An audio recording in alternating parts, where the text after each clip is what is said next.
Before we begin this episode, we would like to shed some light on what is happening in India and Nepal.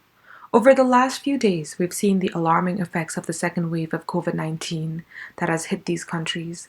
The need for emergency support is greater than ever before. We have linked some resources we could find in the description box. Please help and support, and let us be mindful that the COVID-19 pandemic is far from over. Hello everyone, namaste. Welcome back to Anthropause. I am Sitashma. I am Simone, and thank you very much for joining us again for our fourth episode, Made in Bangladesh. We have a very informative episode for you all today, with 3 guests joining us from Bangladesh. In this episode, we will be talking about the fashion industry. Today, the fashion industry is a global business of $1.3 trillion, which employs more than 300 million people worldwide and represents a significant economic force and a substantial driver of global GDP. On top of that, the environmental impacts of the fashion industry's human costs are too high. The fashion industry's insatiable demand for speed, and cheapness has pushed humans to risk their health and safety to earn a living. Having no legal formal contracts, recognition, or protection, these workers are heavily exploited. Most of the manufacturing process takes place in Asia, in countries like Bangladesh, India, Vietnam, China, Indonesia, and the Philippines. Roughly 75% of these workers are women. The International Labour Organization also estimates that 170 million are engaged in child labor, the majority of them producing garments for Western consumers. While the Western countries have become the face of sustainability and environmental protection, their practices have exacerbated the existing vulnerabilities in countries such as Bangladesh that are already at the forefront of climate change. Bangladesh is the world's second largest producer of fast fashion, and the garment industry is responsible for 83% of the country's exports. The country has around 5,000 factories that produce garments, and those factories employ approximately 4 million workers. This means that the livelihood of both the country and the workers depend on Western corporations. Western corporations put an intense amount of pressure onto these factories to keep their products as cheap as possible and often use tons of toxic chemical dyes. Reports have found that garment workers only make an average wage of between $25 to $75 a month, which is not enough even for housing in a city like Dhaka. And the dyes and harmful chemicals are released into nearby rivers that have continued to pollute the waterways of Bangladesh heavily. So, to talk about this further, on our show today, we have the founder of a vintage fashion boutique called Dhaka Vintage. Her name is Fathia Tamanna. She also co-founded Bedlam Dhaka, a contemporary sustainable fashion clothing line, was our second guest, Farhia Tabassum. And Farhia Tabassum, with our third guest, Farhat Anan, runs an Instagram page called Far Too Short, where they curate sustainable and thrifted fashion pieces. Fathia, Farhia, and Farhat, welcome to the show, and thank you so much for joining us. And we want to begin our conversation by asking what sustainable fashion means to you. Thank you for having us. Uh, I think it's great that you guys are having this kind of conversation. It's very important. Uh, it's very important to have conversations like these. Uh, yeah, so basically, sustainable fashion to me is embracing what we already have in our culture, which is to use, reuse, and not waste. So like growing up, I always saw my grandmother always like always making use of everything, like from even the vegetables she would cut to cook. She would use the peels and make like mashed some bhortas with it. And yeah, so like from her old saris that she would pass it down to her daughters, and then after they've done using it, they would use the remaining parts of the fabric. Not, they would never throw it away, they would just use it to mop the floor or something. So uh waste, like I remember growing up also, like when I used to go to my grandparents' village, uh they would not have a bin, they never had a bin. It was like they would cut things, and like they'd make compost with like the cut vegetables and everything.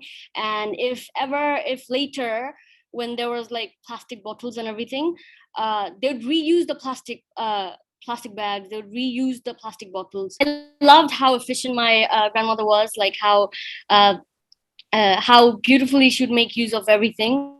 So I would always have this thing, like whenever my mom would be doing like spring cleaning, I'll be thinking like of things that I can make with the items that she's wanting to throw away. I would think of things, and I would also make items with my mom's old saris and stuff. And I got into thrifting when I was very young, and I didn't find any shame in it also, because I would also get things passed down from my cousins, or like Farhia, my sister Farhia, she would get things from me. So I never thought it was like something that was uncool. So I would be thrifting mindlessly. I would, like, my mom would not like it. A lot of people don't like it, but a lot of people would also say like, "Wow, where did you get the, I love your fashion. Where did you get this from?" and all that. So I thought like, why not I start like secondhand. Why don't I sell secondhand items, and why don't I just start upcycling? So I started Dhaka Vintage, where I make new items with like old saris and stuff. And I also sell secondhand items that I curate from the streets or from other people. So at first, like, even though it is in our culture to pass down or to reuse or to use old clothes, but it's not something that we see as attractive. So it was like very hush hush. People wouldn't go around showing off like, oh, I got this from a vintage shop or something like that. So it was so at first, basically, my first customers were people who have been outside Bangladesh, where they were taught by people of lighter skin that it's okay to wear secondhand items. So they had to be their culture had to be approved by someone lighter, or a culture of a lighter skinned, I don't know, race, for them to accept it. So my first customers were sadly people who went abroad and like learned what we like, got approval from, lighter skinned individuals. I agree with a lot of the things that Fathia said, that, that thrifting and wearing secondhand clothes it's sort of like a stigma sometimes, and a lot of people don't like it. I personally remember always buying stuff from the streets, like with Farhia as well. We would go shopping together.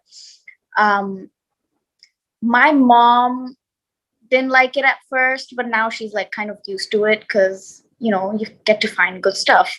But anyway, I think that's, and also like, I know that like a lot of people from our generation are still not in with the idea of like thrifting, simply because it's cheap. I always wanted to take my nanu's old clothes or jewelry, but like my cousins, they wouldn't want the same things because they're like, oh, it's old, we don't want it, we want new things. But I feel like you can wear old clothes in a new way. That's what sustainable fashion is for me. Yeah, not wasting anything that you have, because you can use the old stuff that, like, I remember one of my mom's saris, it was torn. It was beautiful, but it was torn and I couldn't wear it as a sari anymore. So I cut it up and made a kameez out of it.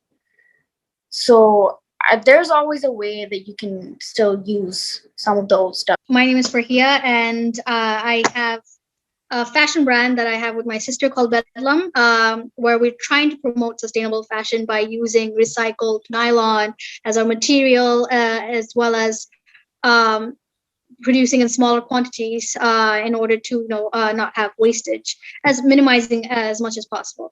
So sustainable fashion for me, as a person who owns a brand, I would say is being conscious of where you are getting your materials from, where you are having your clothes made from, and being answerable to people who ask you questions about your company and the sources and everything. I guess being more transparent about everything from the production, the sourcing, and so on. On a personal level, for me, sustainability is being able to reuse and utilize all the things that I already own until there is no possible use for it anymore. And again, I think that's something that's already, as my sister already mentioned, that's something that's been in our culture for a while, being able to use clothes that we have as different kind of clothing items, upcycling them or using them as um, materials to clean the housing with even. So yeah, I think that's what it is for me personally to be sustainable, being able to one, not have to keep up with trends by buying new clothes from new fashion brands, but being able to keep maintain. So me and Farhat, we also have a Instagram page where we basically showcase what fashion is for ourselves. And most of the clothes that we wear in that page are basically secondhand items or clothes that we've had for like 10 years. Because for us, fashion isn't about keeping up with trends by buying clothes, but it is being able to create new looks with what you already have, or not having prejudice against old clothes. Most of the people who make our clothes are from low-income communities living in poverty and are constantly exposed to many health hazards. For instance, we have heard about the Rana Plaza tragedy in Bangladesh itself and the fashion revolution movement that was born out of it.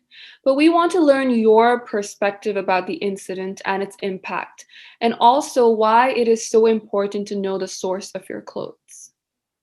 I think that definitely it was a big eye-opening incident that happened because, you know, before that people weren't, like, people were aware, but I don't think people were like thinking about it too much or discussing it too much, that like how much of an impact fast fashion not only does it have on the environment but also on the people who are producing the products. When it happened, it's great that we are more aware and that there are more compliance organizations taking care of that. But at the same time, the people in the West, they go around rioting over these things that happen. But I mean, they riot and they protest, and then it's over like after a couple of months, and the entire pressure and the burden is on uh, the countries who are producing uh, these products. Responsibility should be shared by the brands who are selling it to the customers, like at the last stop, because they because all they do is they're like, oh, we're compliant with these safety laws and stuff, but they're not paying for it. They're still, and what ends up happening is that the employees or the workers, the labor, they end up receiving less pay because, you know, the companies that are the manufacturers in our countries, they have to pay more to the compliance organizations, or, you know, their costs are increased, so they probably lower their wages. And that's just, it's just, this whole thing is on our countries, and the West never ends up, like, they go around scot-free and like nothing happens to them. Yeah, and I think brands should be held accountable where they get their clothes from and how much they're paying. I think pricing should be disclosed. I think it's fair for people to profit from selling, and I think it's also fair to disclose it. If everything is transparent, they can't really they can't do the type of extortion they do, right? And yeah, I think we all have to come to a middle ground, uh, and yeah, and knowing the source will help us to do that. I agree that the incident in Rana Plaza resulted in mainly either brands wanting to dissociate themselves from Bangladesh by not producing in our country anymore, or placing the blame in Bangladeshi factories, where they had to now end up spending more in making safer factories, but at the same time still have the brands pay the same amount for manufacturing in these factories. So at the end of the day, this has a negative impact both ways. We either have less business, or the garment owners and the garment workers are making less. So really, the Rana Plaza incident just shows at the end of the day, we can't really make progress, can we? Our labor will always have to remain cheap. Our laborers have to always be exploited in order for these big brands to keep on profiting at unreasonable amount.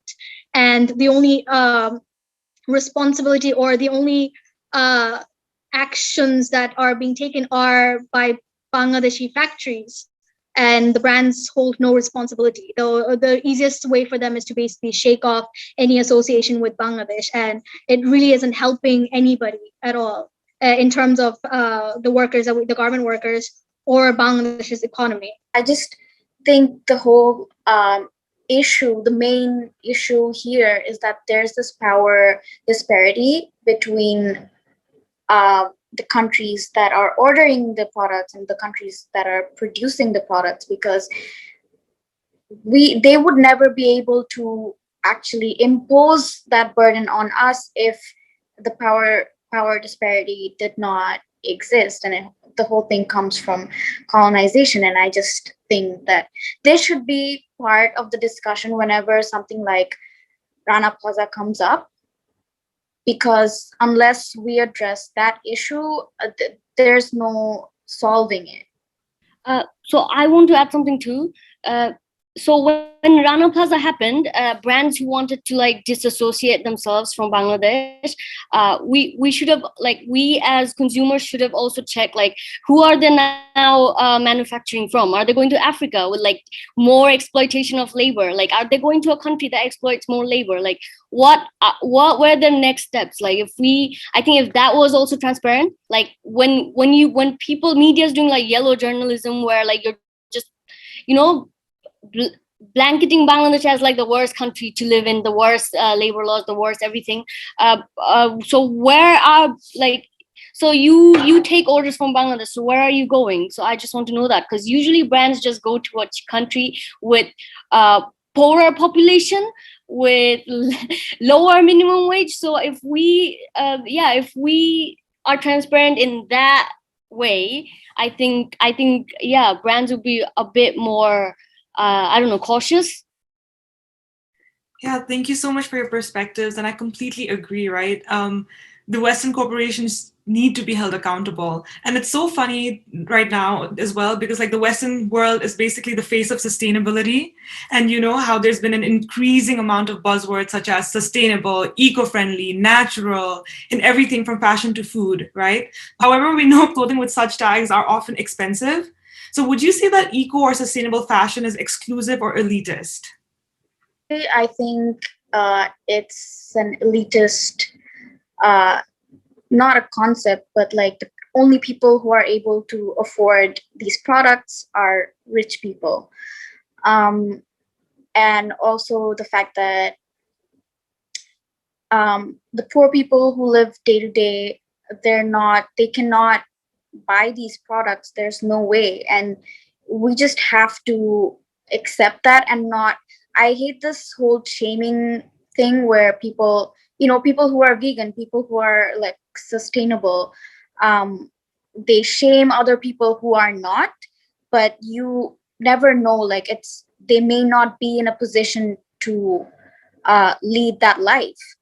The people in our country, the workers who are producing these products, they cannot afford these sustainable products.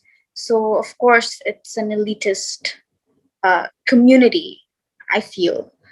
And in a lot of ways, I also feel like sometimes people from poorer or underprivileged communities, they are more sustainable than us, but they just don't realize it. For example, like I don't think, like obviously, like most of the people in our population, they're not even aware of this concept, because one, there's a lack of education, and two, like they don't have the time to like worry about these things.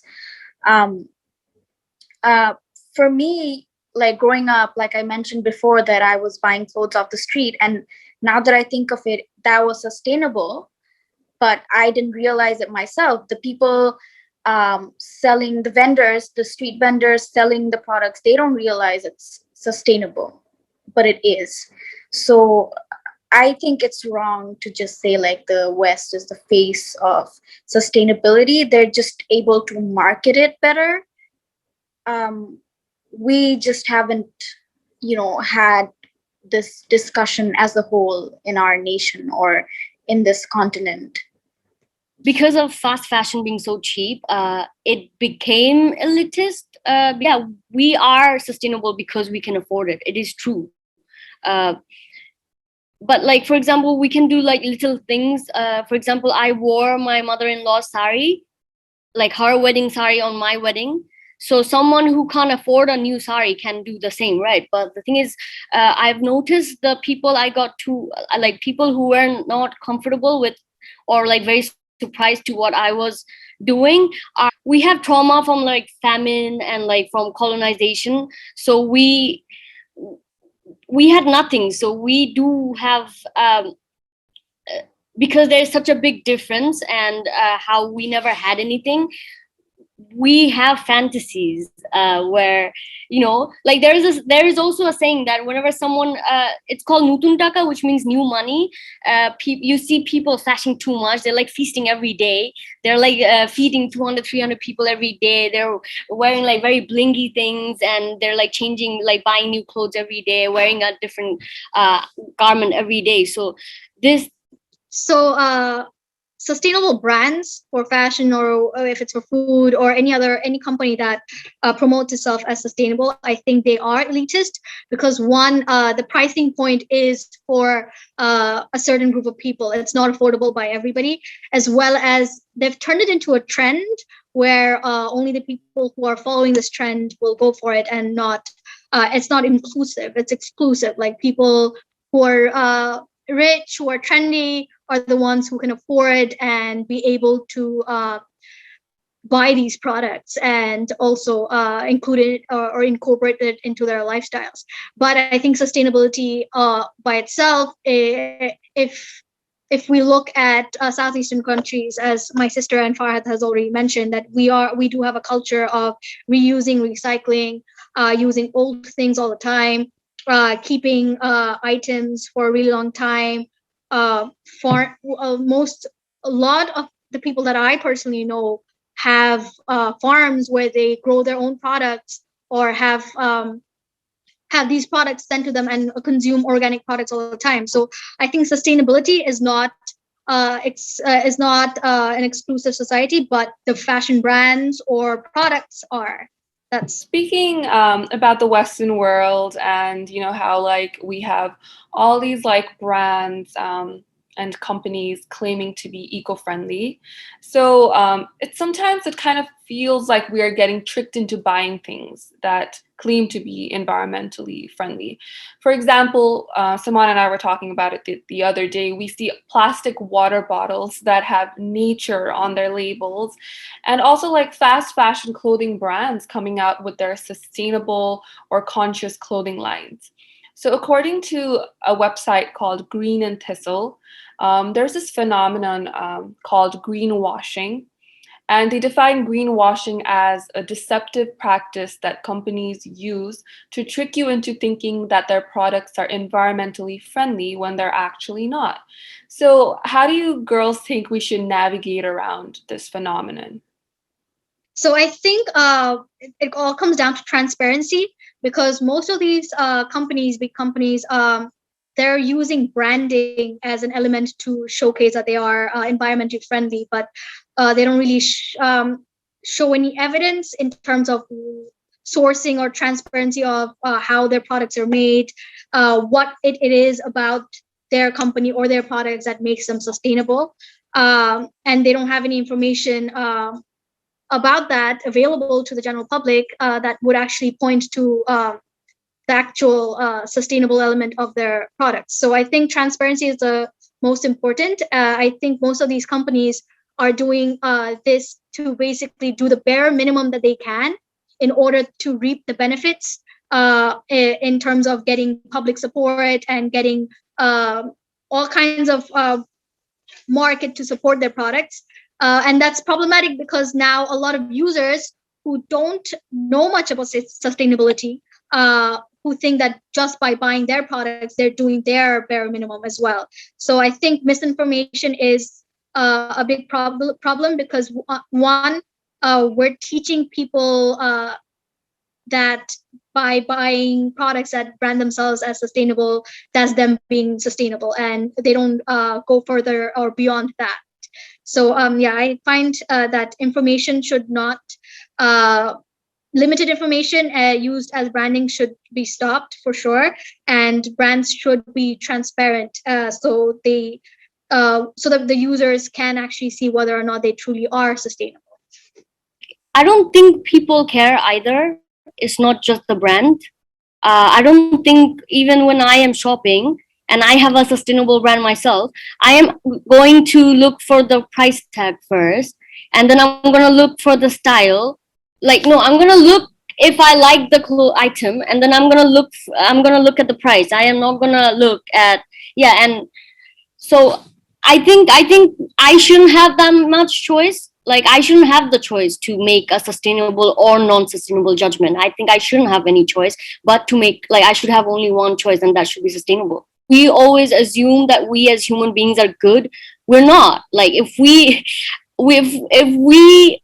understand the fact that we are not good, I think we'd make better policies, like policies like where people shouldn't be given any other choice other than sustainable choices. So they do, even if they are making sustainable clothing or greenwashing or not greenwashing, even if they're not greenwashing, there is no point. They have polluted. Like, they cannot reverse how much they have polluted already. Like, these are all, like, I don't know, they can't do anything other than like halting any kind of unsustainable any kind of act that harms our environment. It's time, like, government takes control. Like, there should be policy. Like, for example, I think in Europe I see, like, people don't smoke as much.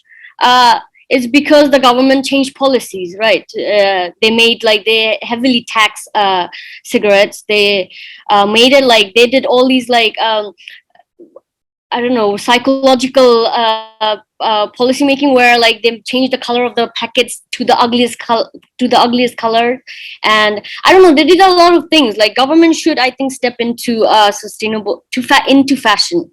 I would 100% agree with Fathia on what like us humans being not good, because at the end of the day, we're all greedy, and I know for a fact that if I see something nice, if I see a nice clothes, like, I'm gonna want to buy it. Like, you already see something nice, and like, we're always looking for loopholes, or we completely ignore the issues, and like, it's just gonna happen. So yeah, like she said, that I understand that it's kind of extremist to think in a way that, like, we shouldn't have the option at all, because that's not possible, it's not realistic. But we should work towards a more balanced, or at least limited options, where we don't have as many brands producing so many things of the same thing.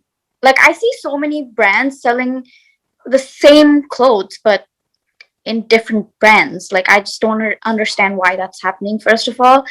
And yeah, like, we should have less option to even do the wrong things. About the greenwashing concept, we completely have to, like, research, because, like, think about big brands, like, putting up, like, a rainbow flag during Pride Month, or being like, we're so diverse. They're gonna put, like, one black person, one black model in their campaign, and they're like, oh, we're so diverse. But then behind the scenes, they're not. Like, it's just like they're filling a quota. They don't actually care, and most of the business or the money or the earnings are going to white people. And it's the same with greenwashing. Like, they're just doing it for marketing and, creating a better image for themselves. But still, like, at the end of the day, it's true that most people don't care. and most people don't have the time or the energy to actually go out of their way and research whether this company is greenwashing or are they actually sustainable. So again, like Fathia said, it's the government or the bigger, it has to happen on a higher level where people with more power or influence have to make the change, because us as individuals, our efforts will never be able to create a significant amount of change that will, help improve the adverse effects that unsustainable practices have had. I do have like a huge problem with people like overly getting hot-blooded and overly, like, to me that is extremism, where people are like overly villainizing industry, and then them villainizing an industry, everything that happens falls on them, right? The people they're acting like they're fighting for, it falls on them, because uh, when Bangladesh stops getting orders, it falls on the workers, right? The garment workers. It's not on them. It's so easy to get like rile up other workers, or get riled up, paint Bangladesh bad, garments industry bad. So yeah, so I'm not like anti-manufacturing, but I just think that if brands were forced to only give us sustainable options by government, then the brands would also manufacture, like in Bangladesh, the governments would be only manufacturing things that are sustainable. Like, for example, I think you don't always have to um, use you don't garments can make other items other than polyester. Like, they can make linen shirts, they can make a lot of things. Just make all options sustainable. We don't need plastic clothes. Manufacturing everything sustainably is one way of tackling this problem, right? But the other way is to keep the clothing, the textile, increasing its life cycle. And that's become very popular right now. So basically, the term circular fashion was introduced in 2014 in Sweden, and it's defined as a system where our clothing and personal belongings are produced through a more considered model, where the production of an item and the end life are both equally important. And like, I think we've already talked about this, and it's been brought up so many times in our conversation today. We've talked about how, basically this concept is already embedded in our culture too. So can you like highlight that again, and also talk about how this can be achieved?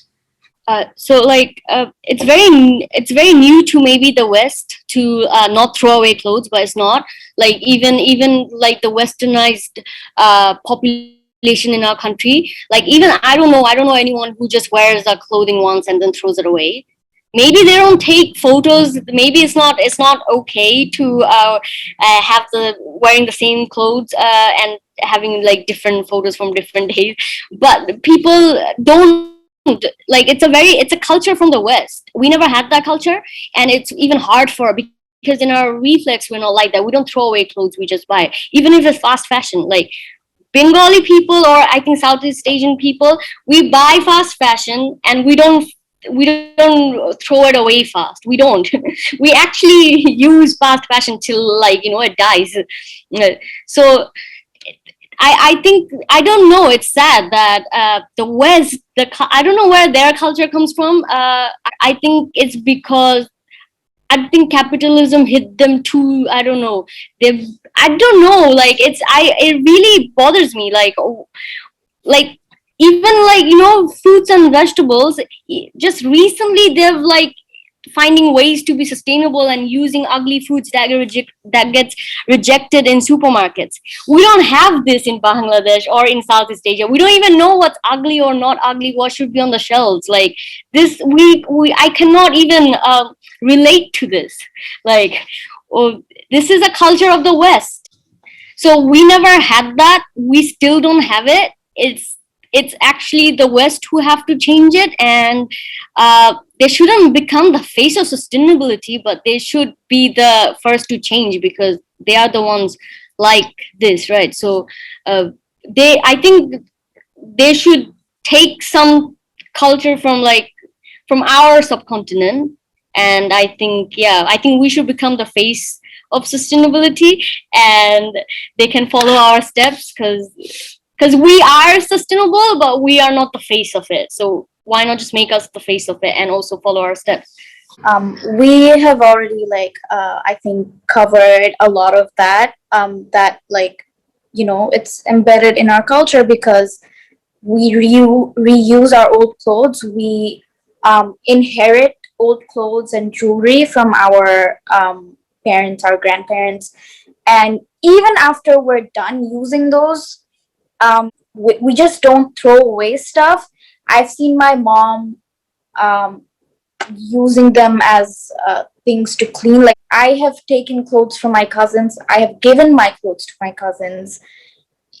This whole thing has always been part of our culture. It's just not, there was never an official term or label attached to it, which is why um yeah, like Fathia said, we should definitely be the face of sustainable fashion. Like, the West is not that. The West is just, like always, they're taking stuff from our culture and making it their own, and um, not giving credit where it's due. Um, with fast fashion, you're creating clothes at a cheaper price at a faster rate. You're also using uh, materials which are of poor quality. And if you take a look at the clothes from older generations, they last a lot longer than the clothes from this generation last. It's because their clothes were made, it took months to make one item, or they used natural products and stuff, like the sharis for jamdani that we have in Bangladesh, Benaroshi. It takes months to make those products, and they're really high quality. And muslin, for example. But nowadays, a lot of them are losing business because people are also starting to make uh, muslin with machine, but it's not real proper muslin or jamdani, because it's not as fine. Yeah, so, and if you look at the products that were made 50 years ago or even 100 years ago, and if you are able to maintain those products, they last a lot longer than the muslin or jamdani would last. So, we've obviously talked about culture a lot, and I feel like everything's so interconnected. And you did mention, both of you, and even Faria mentioned how there's this stigma with thrifting and buying secondhand clothes, and we did see why there is a stigma to it. However, we didn't really talk about how the stigma around thrifting can be eliminated. So what do you guys think? How can it be eliminated? I think it can, for me, I am getting to young crowd by just making it look cooler, I think more individual. I think creativity is a big game changer in this, because fast fashion, at the end of the day, they're copying from, they have all these designers who go to all these fashion shows where they take elements uh, from real designers, and then they take elements from street fashion to make to project what's gonna be in fashion next season. And I think so fashion is so important, the real fashion is so important, not the manufacturing part of it, the art and creative part of it. So I got to a young crowd by by styling the items I sell, by styling them really cool. So yeah, I just made it cool. I think that's how that's one way to do it. And uh, and another way is right now, the way is in process, because the West is as Southeast Asians, we have embedded colonialism, where anything that's approved by the West is like okay, it's okay. There's no more taboo stigma. Okay, so the West is cool with secondhand clothing. So I see a lot of people now cool with secondhand clothing. So anything the West does, we look up to them. Not all of us, but like for some reason, because of embedded colonialism, it does matter like what a lighter skinned person believes in. So well, I think it is a long process where we get rid of the embedded colonialism, because wanting more and wanting new clothes and wanting this and that, it all started from like you know uh, the gap in wealth, especially from our colonizers and like us, and how they have always extracted things, how we never had new clothes, how we never had food, we went through famine, etc., etc., right? So we naturally are, these are like trauma that got passed on in our, I don't know, DNA, right? So yeah, and I think in time, I think everything needs time. So I think it's a process that's also it's a process that takes time. The very first step, I think, would be to just talk about it and mostly raise awareness. Like you guys are starting a conversation about like with this podcast, because if people are not enough people are aware of the impact their unsustainable choices are having on the environment, they're not going to make an effort to correct those behaviors. Um, Despite that, like starting a conversation is not enough. Like we've mentioned before, that we don't care as human beings, we don't care enough, despite knowing everything and having all the facts. And because of that, I feel like there needs to be an added value to like sustainable fashion, and why um like how Fathia was adding, like she said she's making Dhaka vintage cool, like vintage clothes cool, and making people want to buy it because they want to be cool. So that's her way of adding value to her brand or sustainable fashion. So yeah, I think, well, I personally, the first time I came across like one vintage store or like online store was sometime in 2016.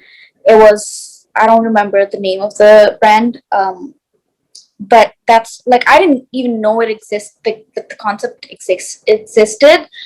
But I wanted to buy it because the clothes looked cool, they were styled nicely, and that's why I wanted to buy it. I'm not going to want to buy clothes that I find ugly, even if they're good for the environment.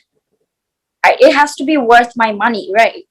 So that's why like designing and styling is very, very important. um, we also have to just talk about how wearing secondhand clothes, it's not an indication of you being,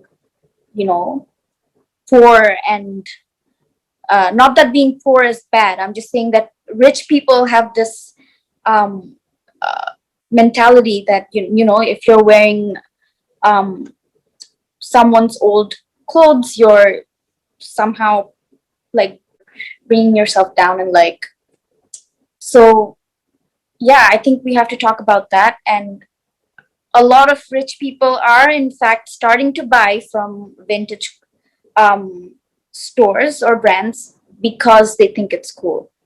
So it's all about like one, starting the conversation, and then providing them an option which is worth their money. I'd like to add, like Farhat said, that first step is not assuming that we're good, and then wanting to know what people really want, and then using their want, like giving them their wants through in a sustainable manner. Because wants will be there, and there will be people leveraging that want supplying the demand. But yeah, I think government has to, I think, also step in and make it a rule to supply with sustainable products, clothing, services. Thank you. I feel like this has been such an insightful conversation, and I wish we had more time to talk about more things. But since we're running out of time, we want to end this episode by asking you to quickly summarize. We've gone through this, I think this has been brought up again and again, but I just want to ask you if you could quickly summarize what the next step forward to achieving sustainable and ethical fashion would be. I think the next step forward is government getting involved. Like we produce for the West, right? So the governments in the West, they can want certain things from brands, right? They can want like every item. It doesn't matter. I'm not saying like decrease the styles or decrease designs, like make it do fast fashion in a very sustainable way. Like these pants I bought, they were more expensive than the non-sustainable pants from a certain brand, which was sad because you're recycling someone else's pants. Like they tell you to bring back your old clothes, and they recycle the, I don't know, cotton or something, and they make new pants which happen to be more expensive. So I think government should sit down with brands and be like, why is it more expensive? What are the reasons that it's more expensive? And then come make certain policies that make it easier to produce sustainable items, and it's cheaper to produce sustainable items, and it's better for all stakeholders to be sustainable. Like we can't just think of it as just environment, because people are not nice. People are not good. We're all selfish. You have to show me my benefit. Like we can show brands their benefit. Like if no other brand is allowed to make anything non-sustainable, I think all brands will just focus on making sustainable items, more items, cheaper sustainable items, right? Because they're fast fashion, they'll just try to make cheaper sustainable items. So I think the next step forward is government, because I don't think we're good. I think we're selfish. I mean, like the world is the way it is because how we are.